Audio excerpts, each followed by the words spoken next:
Well, what I'm seeing here is a typical example of basically manifestation of trepidation. You seem to be overthinking the process a lot. Even your question was very scattered. There was a lot of pretext, context that I really didn't need. What you're really asking is saying, look, I want to buy a 4-family property.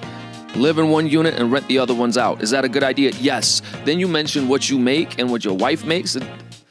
All of that doesn't really matter to me. What you need to do is you need to go to a loan officer or to the bank and get pre-qualified. Then you find out exactly what your buying power is with what you make. So here's the thing. When you face any type of situation, don't overthink it. Just figure out, okay, how do I get from A to B, B to C, C to D, and so on and so forth.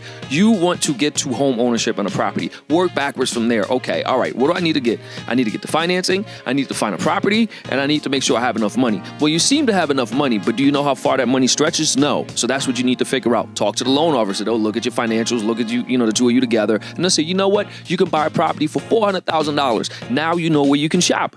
If you don't have any of that, there's no wonder that your thoughts are kind of all over the place. So just figure out what your buying power is, number one. Number two, once you have that, you go shop for properties within your buying power. It's kind of like if you get $50 in allowance, right?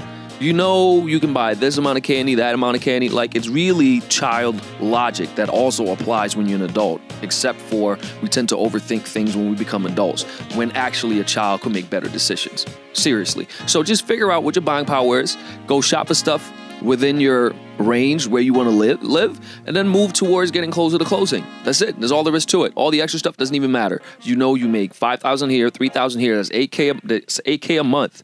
That's around it's $96,000 a year. Now with that, you should be able to be pre-approved for a pretty decent amount. Go find out what that is and go buy it. That's it.